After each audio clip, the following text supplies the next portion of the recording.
Connecting to secret live stream. Please stand by.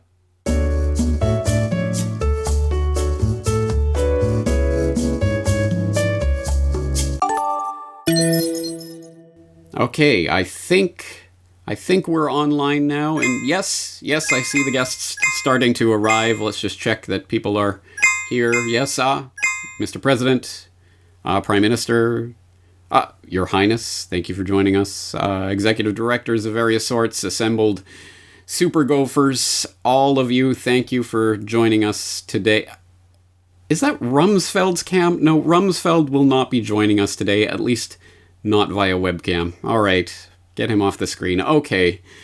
Well, as I say, thank you for joining me today. Not that you had a choice. I am your deep state briefer for today, and my name is unimportant to you. And as you may or may not have been told by your handlers before they rushed you into this meeting, today we're going to be talking about the subject of designing humans for fun and profit. Yes, it will be fun, and it will be profitable. But as you probably don't know, don't worry, of course our usual propaganda purveyors and mouthpieces are busily out there preparing the public psychologically for the steps that we are about to put them through, and putting out the usual type of PR blather about where our technologies are trending. So I want to emphasize the purpose of Neuralink. Like, what's our goal? Our goal is to solve important spine and brain problems with a seamlessly implanted device. So you want to have a device that you can basically put in your head and feel and look totally normal, but it solves some important problem in your brain or spine. What is precision health? Well, now that we have the technology to actually synthesize large amounts of data, we can actually create individualized data sets for any given person that includes everything about them, all the way from their genetic code that they were born with to the biological changes that have occurred in their body through development, through early childhood, through environmental exposures, and their behavior patterns. Do they smoke? Do they not smoke? Do they eat healthy? Do they exercise? All of these behaviors matter because that impacts a person's biology, that impacts a person's genetic material in a permanent way that results in health or disease. And that's the concept of precision health. How is that going to disrupt our healthcare? Well, it's going to disrupt our healthcare in a number of ways. But some of the major things that will happen over the next few years is that we're going to be able to treat diseases like cancer that previously were not treatable or previously were uniformly fatal. How is that going to happen with precision medicine? So here's an experiment we're doing in the lab. This is a participant who's feeling a pattern of vibration streamed from the net, and after 5 seconds, 2 buttons appear on the tablet, and he has to make a choice. And then he makes a choice, and then a second later he gets feedback, a smiley face or a frowny face. Now he has no idea what these patterns mean or what he's doing. We're seeing if he gets better at being able to make good choices on the tablet. What he doesn't know is that we're feeding in real-time stock market data, and he's making buy and sell decisions. So what we're seeing is whether he can develop a direct perceptual experience of the economic movements of the planet. The woman in this video has ALS. She is completely trapped inside her body. She cannot move or speak, but she is typing with her mind, not with eye blanks, with her mind. An array of electrodes the size of a pea has been implanted where her brain would normally control her motor functions. The electrodes record her neurons firing when she imagines moving the cursor. Then the computer learns to move it for her. Using this system, she can type 8 words per minute. She is typing at 8 words per minute directly with her brain.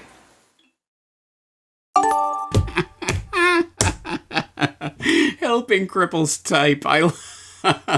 I love that old canard. I know, yeah, personalized medicine, and we're gonna wire you into the stock market, or wire the stock market into you for your benefit, right, guys?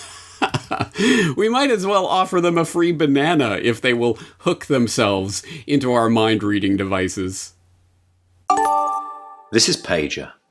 He's a 9-year-old macaque who had a Neuralink placed in each side of his brain about 6 weeks ago. If you look carefully, you can see that the fur on his head hasn't quite fully grown back yet.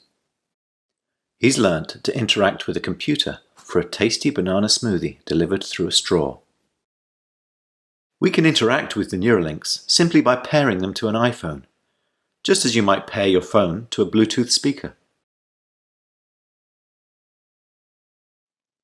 The links record from more than 2,000 electrodes implanted in the regions of Pager's motor cortex that coordinate hand and arm movements. Neurons in this region modulate their activity with intended hand movement. For example, some might become more active when he moves his hand up, and others when he moves it to the right.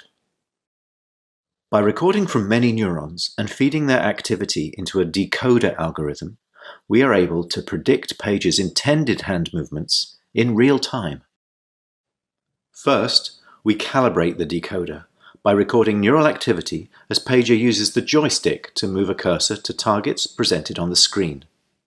As he's playing this game, we're wirelessly streaming, in real time, the firing rates from thousands of neurons to a computer. Using these data, we calibrate the decoder by mathematically modeling the relationship between patterns of neural activity and the different joystick movements they produce. After only a few minutes of calibration, we can use the output from the decoder to move the cursor instead of the joystick. Pager still moves the joystick out of habit, but as you can see, it's unplugged. He's controlling the cursor entirely with decoded neural activity. Our goal is to enable a person with paralysis to use a computer or phone with their brain activity alone. Because they wouldn't be able to move a joystick, they would calibrate the decoder by imagining hand movements to targets. One of the things the Neuralinks allow Pager to do is to play his favorite video game, Pong. To control his paddle on the right side of the screen, Pager simply thinks about moving his hand up or down. We've removed the joystick altogether. Now that he's up to speed, let's increase the difficulty and see how well Pager can play with the Neuralink.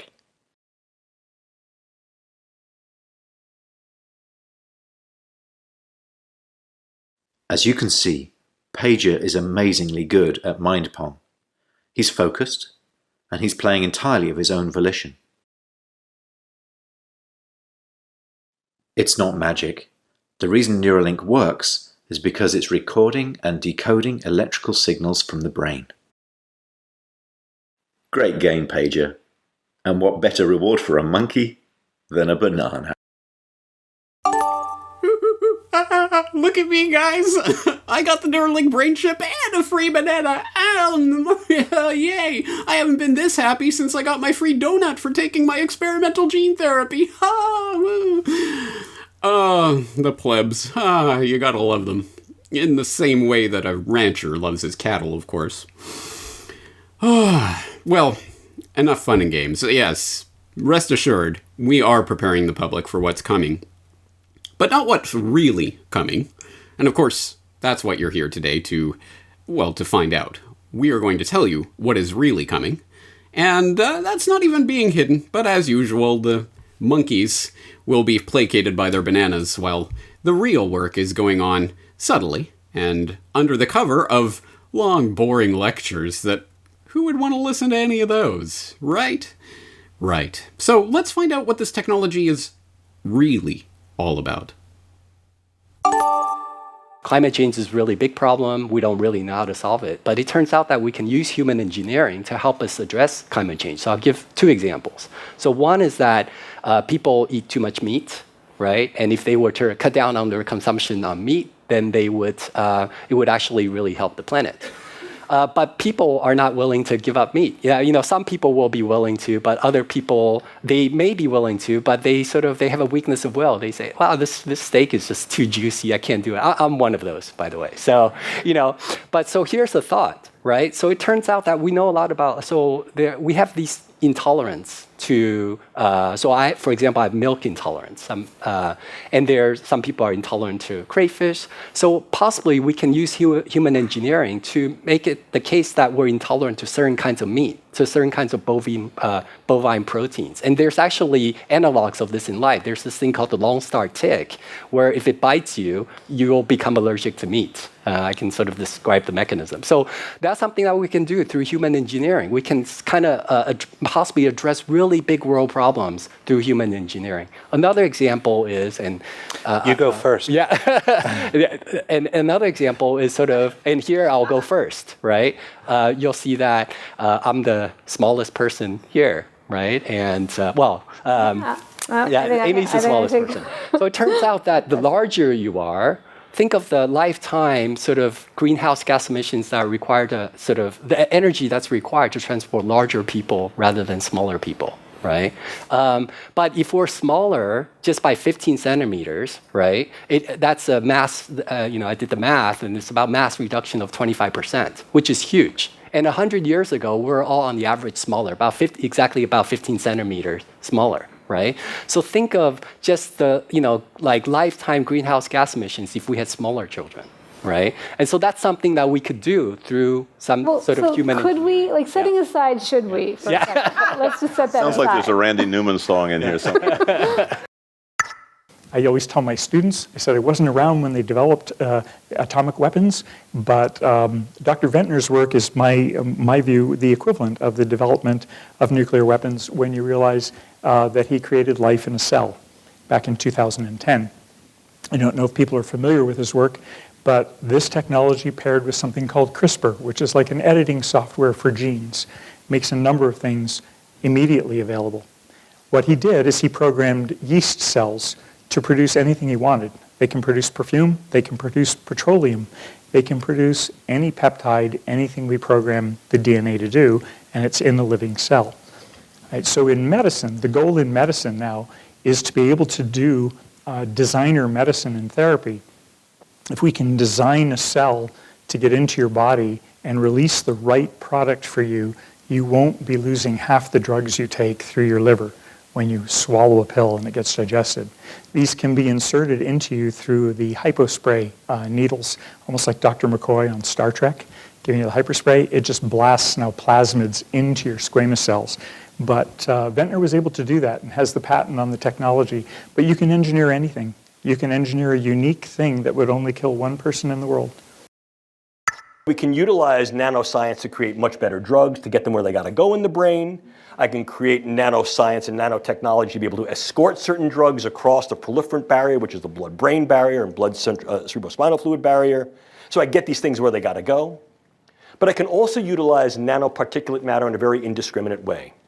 The idea here is that I can get something called high CNS aggregation material that is essentially invisible to the naked eye and even to most scanners because it is so small that it selectively goes through most levels of filter porosity. These are then inhaled either through the nasal mucosa or absorbed through the oral mucosa. They have high CNS affinity. They clump in the brain or in the vasculature, and they create essentially what looks like a hemorrhagic diathesis, in other words, a hemorrhage predisposition or a clot predisposition in the brain. What I've done is I've created a stroking agent, and it's very, very difficult to gain attribution to do that. I can use that on a variety of levels, from the individual to the group, highly disruptive. And in fact, this is one of the things that has been entertained and examined to some extent by my colleagues in NATO, and to those who are working on the use of neurobiological sciences to create populational disruption. Very, very worried about the potential for these nanoparticulate agents to be CNS aggregating agents to cause neural disruption, either as hemorrhagic and vascular disruptors or as actual neural network disruptors because they interfere with the network properties of various neural nodes and systems within the brain. Oh yes, implantable nanobots and neuroweapons for mind control, and engineering the human cattle so that they cannot even consume cattle. Oh, it's just so amazing. There is nothing that we can't do once we start to unlock the human genome and start to treat it like the biological robot entity that it is. Infinitely malleable, infinitely programmable. We will have total control in the very near future. Meanwhile, we still continue to feed them PR propaganda gutter swill about superhero vaccines. Like this one. Superhero vaccine based on Olympic athlete DNA could provide body-wide genetic upgrade. Stanford prof says treatment would offer long-term protection against heart disease, Alzheimer's, and other health conditions. A groundbreaking superhero vaccine inspired by the DNA code of Olympic athletes could help transform society over the next decade, a top genetic scientist claims. The vaccine would provide lifelong protection against 3 of the top 10 leading causes of death, according to Ewan Ashley, professor of medicine and genetics at Stanford University. The so-called superhero jab could offer simultaneous, long-term protection against heart disease, stroke, Alzheimer's disease, and liver disease, thanks to advances in genetic engineering. This breakthrough treatment would deliver the blueprint of ideal cells from men and women whose genes are more disease-resistant than those of the average person, together with an instruction manual to help the body repair, tweak, and improve its own version. A single dose could lead to a body-wide genetic upgrade that would cut the risk of premature death in some adults by as much as 50%. And yes, a lot of people actually believe that this is what this is for, these DNA vaccines that we're already pioneering the technology for and already starting to indoctrinate the public to accept. And in fact, this wonderful PR hack in our service in this article goes on later in the article to compare this to an autocorrect feature used to correct spelling mistakes. Well, that's all gene editing is. It's autocorrect, and we all know how infallible autocorrect is, don't we? Ha ha ha. And yes, how many of the human cattle that we are engineering with these vaccines will even bother to look up the definition of eugenics and find that that is exactly what is being proposed in this article? Hardly 1 in 1,000, 1 in a million would ever put that together and look into the deep, dark history of this subject, or look into someone like Ewan Ashley, who of course is giving webinars alongside Anne Wojcicki, the co-founder of 23andMe, and how many people will bother to look into the Wojcicki family and their deep ties to Silicon Valley and the very, very, very dark agenda that is being used to suck up the genome of the human species one person at a time, sending in their swabs like dutiful human cattle. It's all too perfect. Meanwhile, this is what we're really talking about here. This type of technology that we hide in the obscure academic journals that the human cattle will not bother themselves to read. So if you go to the briefing pack that I have provided for you for this briefing, and the link is right here, in case you need that, you will find all of these documents, including this one, which we're going to turn to now from Nature in 2016. Bidirectional electromagnetic control of the hypothalamus regulates feeding and metabolism, which notes that targeted, temporally regulated neural modulation is invaluable in determining the physiological roles of specific neural populations or circuits. Here we describe a system for non-invasive temporal activation or inhibition of neuronal activity in vivo, and it's used to Oh, I'm sorry. I forgot who I'm talking to. I'll have to dumb it down a little, won't I? All right. Let's turn to the next document in your briefing pack.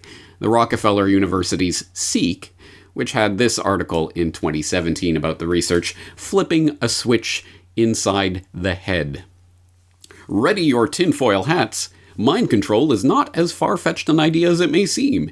In Jeffrey M. Friedman's laboratory, at the Rockefeller University, of course, it happens all the time, though the subjects are mice, not people. Friedman and his colleagues have demonstrated a radio-operated remote control for the appetite and glucose metabolism of mice, a sophisticated technique to wirelessly alter neurons in the animals' brains. At the flick of a switch, they are able to make mice hungry or suppress their appetite, while the mice go about their lives normally. It's a tool they are using to unravel the neurological basis of eating, and is likely to have applications for studies of other hardwired behaviors. Well, we'll let you imagine what some of those other behaviors could be, or how we can use this type of technology to manipulate them. And don't worry, most people will not look into the work of Jose Delgado, for example, that's already been pioneering this type of invasive brain mind control technology for half a century. We'll still refer to it as tinfoil hat type of material in our write-ups of this, because you're still considered crazy for talking about this. We have woven such a wonderful propaganda web around all of these areas that we don't want the plebs to inquire too deeply into. All right, let's turn to the next document in the briefing pack. Once again, the link is available for all of you. Please get on board, download these documents, take a look. The next one is Human Augmentation, The Dawn of a New Paradigm, a Strategic Implications Project from the Ministry of Defense of the United Kingdom. And let's just turn to the executive summary, where we can find out a little bit about this concept of human augmentation, as presented to you by the fine folks in the UK military. The ability to enhance one's physical, psychological, or social capability has been a source of power throughout history, and warfare is the epitome of this dynamic. The paradox of war is that humans are central to its conduct, but are also the weakest link. We want war fighters, whether they be cyber specialists, drone pilots, or infantry soldiers, to be stronger, faster, more intelligent, more resilient, and more mobile to overcome the environment and the adversary. We have designed increasingly complex technologies to enhance lethality, survivability, and mobility. As technology has become more sophisticated, our thinking has become more focused on the machine rather than the person. But this needs to change if we're going to be effective in the future. Recent advances in life sciences and related technologies have led to the emergence of the interdisciplinary field known as human augmentation, which has the potential to disrupt every aspect of our lives. The interdependencies and potential implications of human augmentation are so vast and complex that it is difficult to make sense of what it means for the future of society and defense. The aim of this Strategic Implications project is to take the first step in making sense of these potential changes to human capabilities.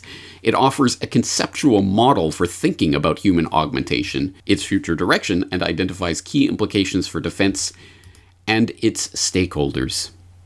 Human augmentation will become increasingly relevant, partly because it can directly enhance human capability and behavior, and partly because it is the binding agent between peoples and machines.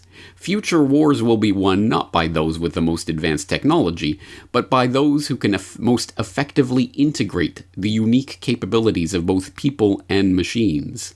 The importance of human-machine teaming is widely acknowledged, but it has been viewed from a technocentric perspective. Human augmentation is the missing part of this puzzle.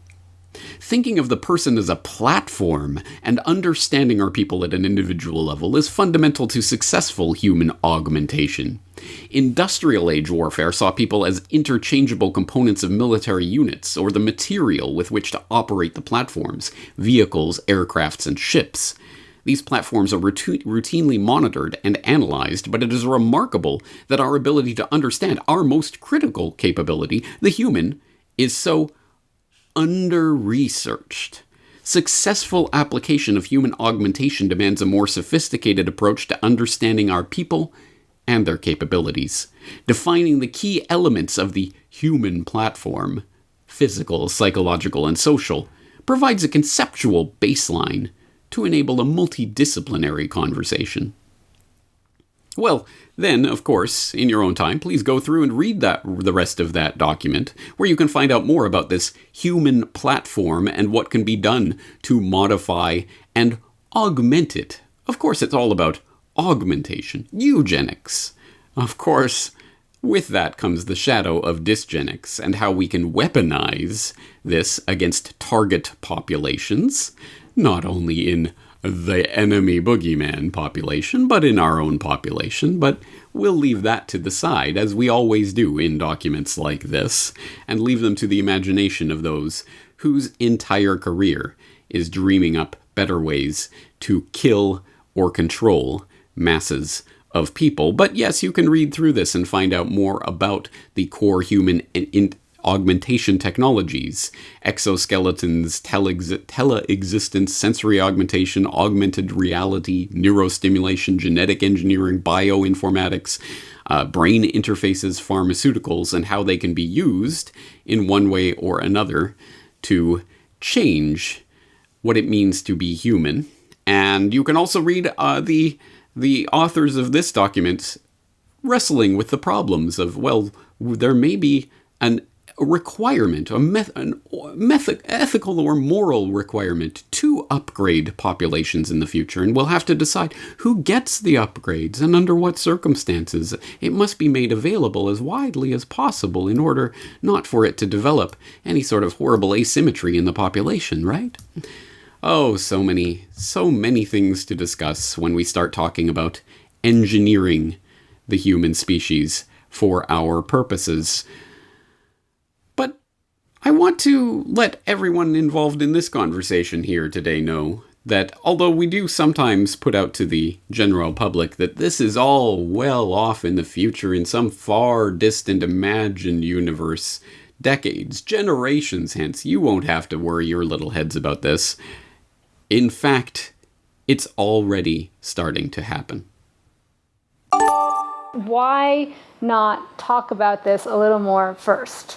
Just as soon as you start talking about it, things get kind of out of crazy. So why didn't we are talking about it. Well, we were talking about it, but you have already made it clear that you're going to, you have said you're going ahead and raising money and doing it. Well, actually, full disclosure, I've been doing this since 2009, building human genomes. Part of the reason we developed the CRISPR is because we had an NIH grant to engineer human genomes in cells and turn those into organs, right? So we've been doing it. The question is, what does first mean, right? We've been talking about germline modification for longer than we've been doing CRISPR. It comes up again when. Let's just explain what germline modification is, and just really. It's essentially what we're talking about. Yeah. Is changing not just our bodies, which is gene therapy, our adult bodies, but changing the inheritance of that. So we essentially do gene therapy on ourselves and our children and our grandchildren. So it gets passed down. So you can make a change in an embryo, and that embryo will grow up to have the trait that you changed and then pass it down to his or her offspring. And this has already been done as well. So we're doing it first in that we're doing it constantly, having these ethical conversations. We're also constantly practicing what we claim to be as in the future. So there are dozens of children that are now teenagers that have had gene therapy on their germline. Todd Huffman is a biohacker. His hair is often dyed some primary color or another. His appearance is otherwise indistinguishable from a lumberjack. Some years ago, Todd ordered a small neodymium magnet in the mail. He sterilized the magnet, sterilized a surgical knife, sterilized his hand, and implanted the magnet in his fingers. Now Todd feels magnetic fields. The magnet tugs when exposed to electromagnetic fields, and his nerves register this. Information normally invisible to humans is now streamed to his brain via the sensory pathways of his fingers. His perceptual world expanded the first time he reached for a pan on his electric stove. The stove casts off a large magnetic field because of the electricity running in a coil. He hadn't been aware of that tidbit of knowledge, but now he can feel it. Reaching out, he can detect the electromagnetic bubble that comes off a power cord transformer, like the one on your laptop. It's like touching an invisible bubble, one with a shape that he can assess by moving his hand around. The strength of the electromagnetic field is gauged by how powerfully the magnet moves inside his finger. Because different frequencies of magnetic fields affect how the magnet vibrates, he ascribes different qualities to different transformers in words like texture or color. I expected we would be investing more in this clearly necessary core technology after the first genome project wrapped up in 2003. But by 2012, nothing had happened. And by 2015, still nothing had happened. And that's when I got pissed off and I shot my mouth off at a genome meeting. And I said, please, can we just start a new genome project and get the world's scientists focusing on building design tools and new synthesis technologies to go and address these important needs in genome engineering? And the result was something called GP Write, Genome Project Write, as opposed to Genome Project Read. It used to be HGP Write, Human Genome Project Write, but there was kind of a backlash. But humans are part of it. Now, I just want to say there's no synthetic babies here. Anyway, I am really, really fortunate that I have some of the most amazing co-founders of this project. George Church, who was just recently voted to the Times 100 Most Influential People, the leader of the Yeast Genome Project, Jeff Buca, and Nancy Kelly, who has been a force of nature putting together big institutions like the New York Genome Center. Our next meeting is just next week. If any of you are interested in this stuff, register now. There's probably only a couple of spots left, but this is where you need to be if you're interested in building genomes. And again, there will be no synthetic babies. This is just being able to write large, complex genomes. And these meetings bring everyone together, the ethicists. They bring together the scientists. They bring together the policy folks. They bring together the funders. This is not about any single project. You may have seen this last week. It could get a little weird in the future. Hopefully, when I mentioned the word CRISPR and word editing and creating molecules with CRISPR and playing with DNA, some of you thought encryption and encoding. So DNA encryption, there were, I think, 8 articles published by China in the course of 3 years, in the last 3 years. And it's quite important. The coding system, DNA steganography, I'll just say the short story on this is people have figured out how to hide imagery in the DNA of bacteria, and when you phosphoresce the bacteria, you can discover the information, or you can have those are just to remind me, you can have the information reproduced in a string form as a form of a protein. Dr. Church up at Harvard has shown quite well that you can store a lot of information in 1 gram of DNA. It's essentially, that many iPads in 1 gram at room temperature. No supercooling required. DNA is highly stable. It's been around on the planet a very long time. So between CRISPR, the storage capacity, and programming cells, the new way to hide information is going to be in DNA. The commercial application is going to be a bit like on Star Trek years ago. Why would you have a digital system when you can have a DNA system? You can store all the information you'd ever need, records, photos, anything. It's simply another way of storing information. It had just been so slow up until 5 years ago, it wouldn't be thought to be practical. But it is. This is the first experiment showing what imagery you can hide in bacteria. This is the latest. It's a GIF file. It was actually programmed into the DNA of bacteria last year.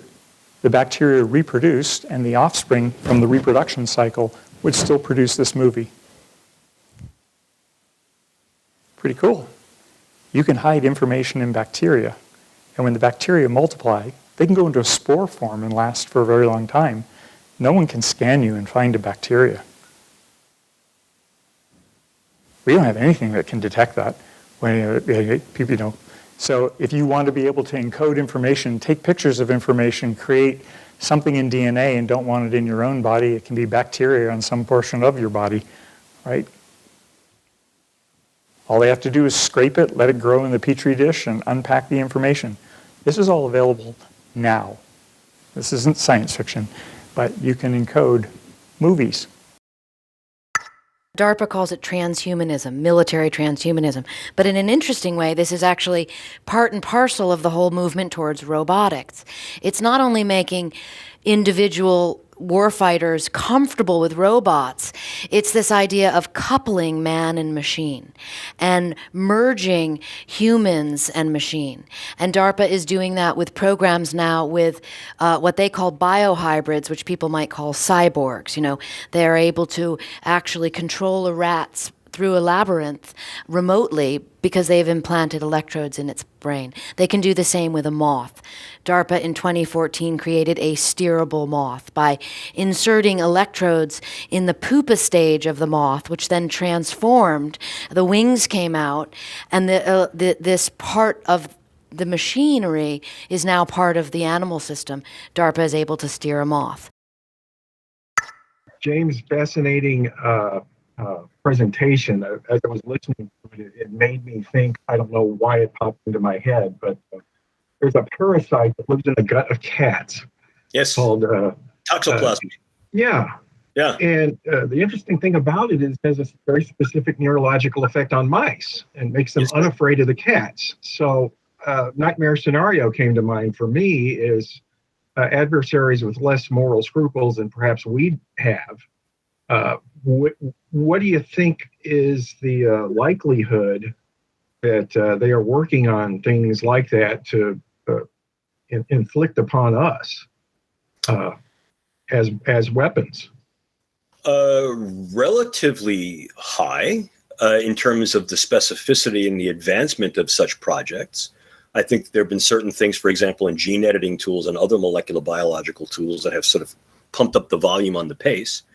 I also think that what tends to happen as we gain a better understanding of the mechanism, how something like toxoplasmosis or toxoplasma in the gut of a cat can then in fact affect its prey, so to speak, and what influences they might have. In other words, what is that set of interactions mechanistically, and can that then be harnessed, if not adapted in certain ways, to create agents that might be viable in humans?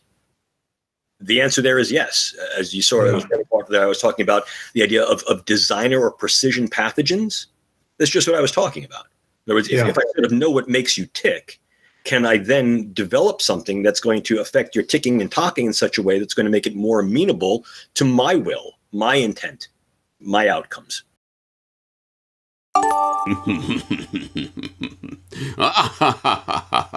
Excellent, excellent. Our plans are unfolding exactly on schedule. 2030, here we come. Well, okay, actually, there's just one little monkey wrench in the works here. It seems that some of the cattle are catching on to what we're doing here.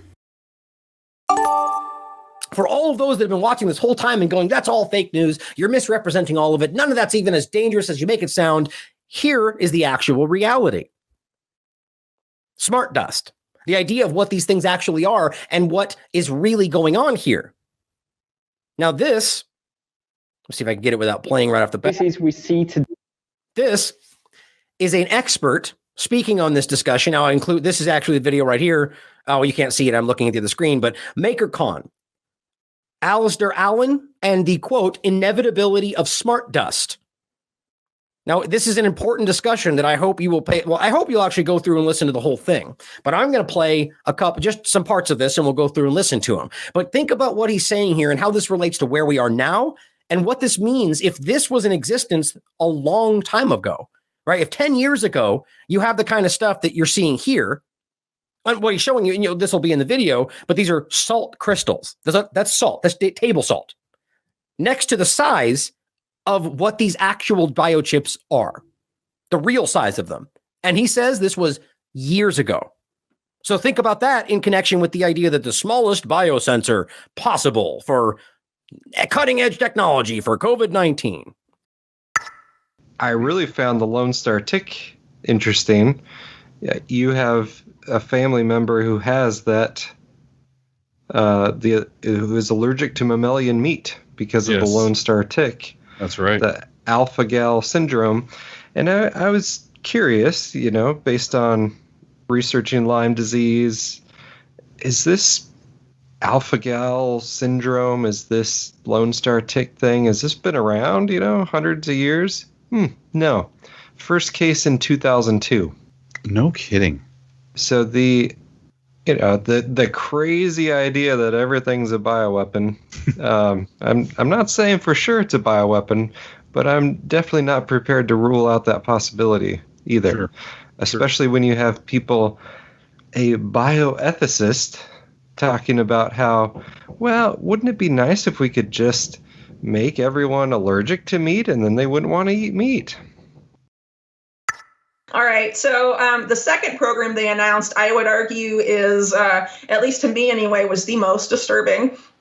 It's called The First 1,000 Days Promoting Healthy Brain Networks. It's specifically targeted at children from 3 months of age, literal babies, to 3-year-old toddlers who it seeks to have as its test subjects, essentially.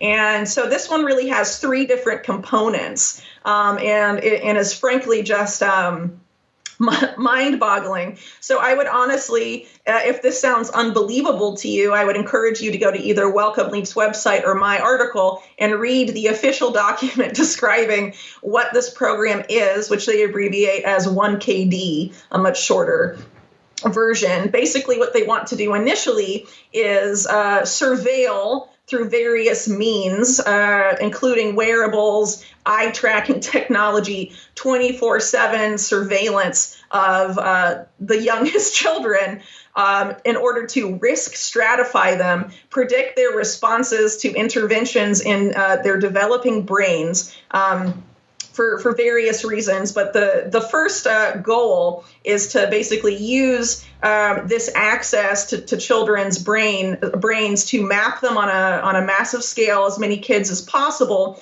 in order to develop what they call the second goal, an in silico model of a human developing brain, essentially, something as close as they could really get to the singularity, basically, machine intelligence that rivals and surpasses human intelligence, which has not happened up to this point, but it has been an open goal of futurists and transhumanists.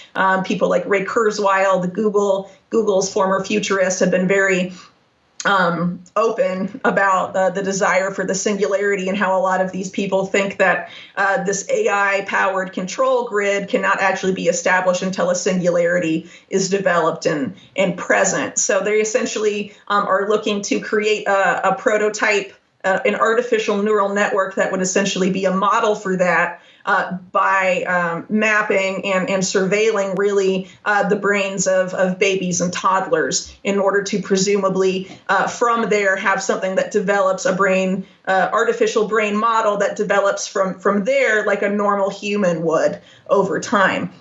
But that's not where the program ends.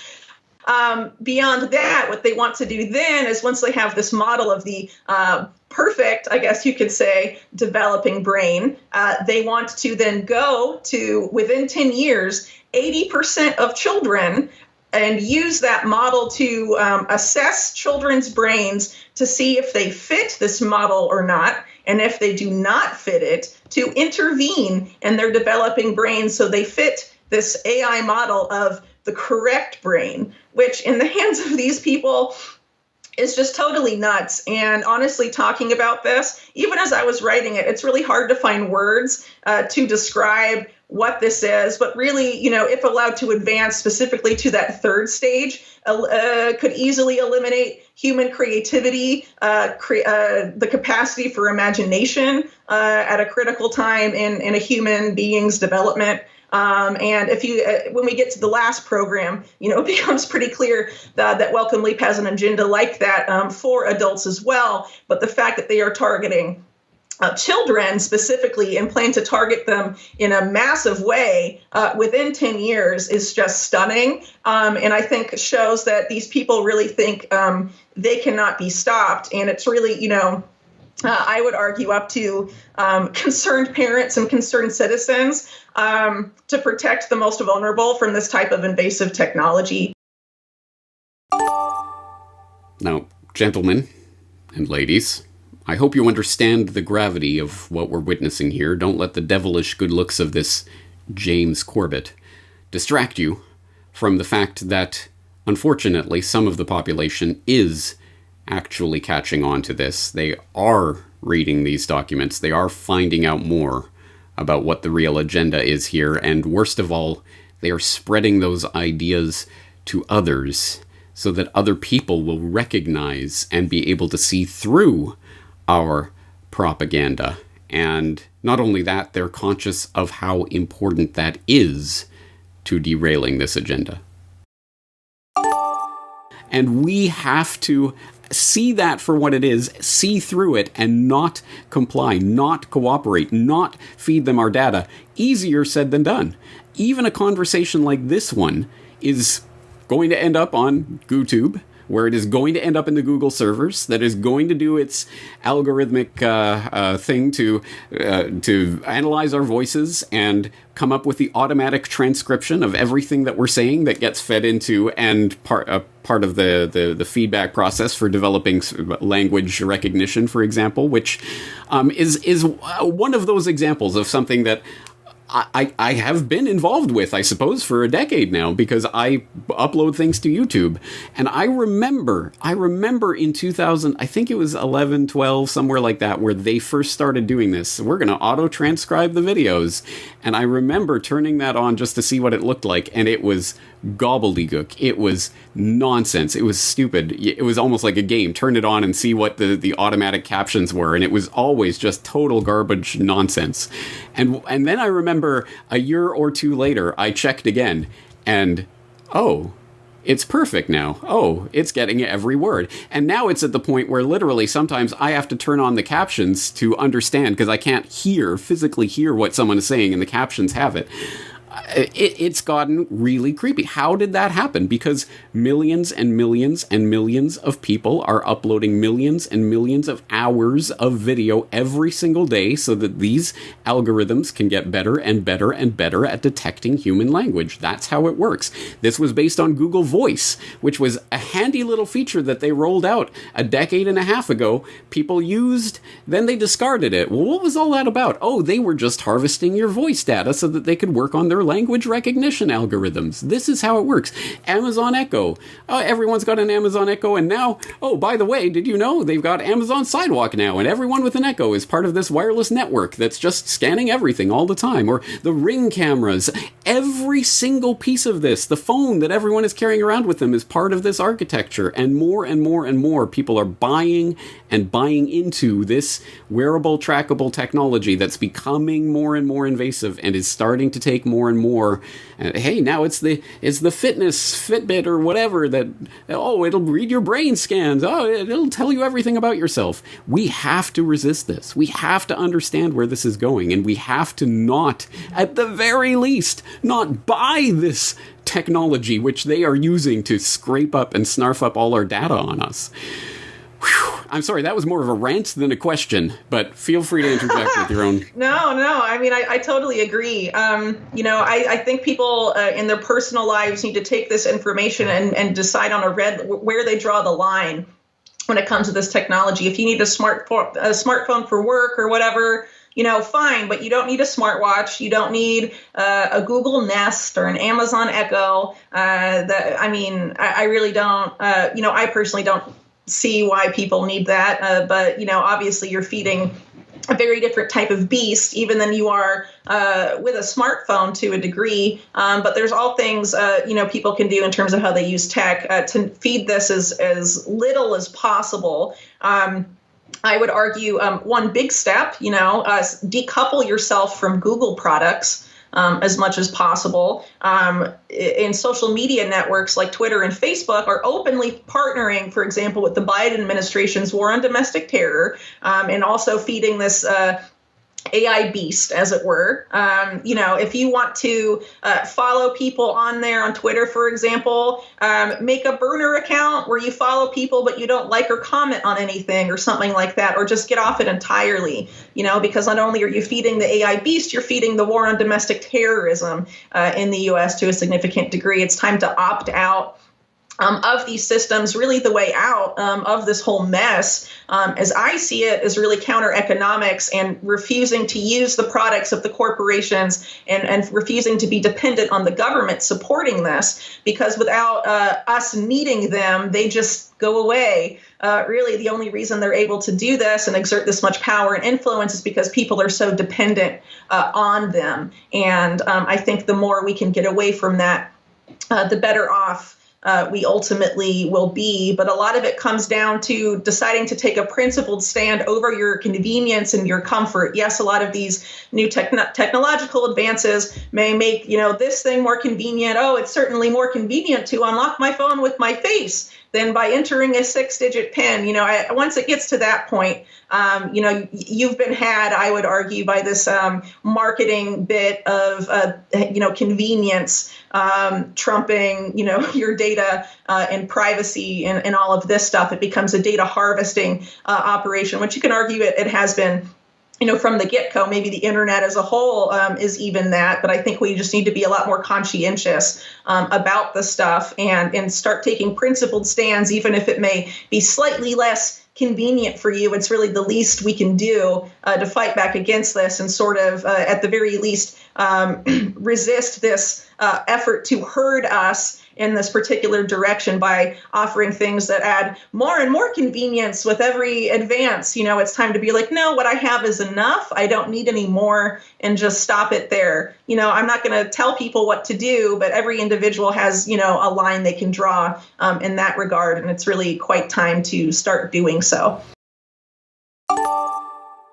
Now, sadly, I realize that the members of this illustrious committee are not selected by their intellectual acuity so much as their devotion to the agenda and their ability to comply with the diktats of the deep state. So I will underline these points for the heart of thinking. Of course, what these people are talking about in this intercepted enemy transmission that we came across online is, of course, the Achilles heel of this agenda. Can you imagine, if not just hundreds or thousands or tens of thousands, but hundreds of thousands or millions of people were awake and aware of this agenda? Can you imagine if they were able to see through our carefully constructed propaganda and realize that this is not about helping cripples type or any other feel-good sentiments, that this is truly about controlling the human population on a genomic level? Can you imagine if they stopped accepting and actually purchasing the technology of enslavement that is being used to construct this biodigital convergence grid around them? Can you imagine if they stopped willfully rolling up their sleeves to accept our experimental medical interventions? Can you imagine a mass non-compliance movement in the face of this agenda? It could derail that agenda. We could, at the very least, not reach our magical goal of 2030 as the end date for this agenda. But that won't happen, will it? I mean, after all, as I say, these are big, complicated documents, scientific journals, big lectures using lots of big polysyllabic science-sounding words. Most people in the public won't care, right? We'll just give them the beer and their football and they'll go back to sleep. That's the way it always works, isn't it?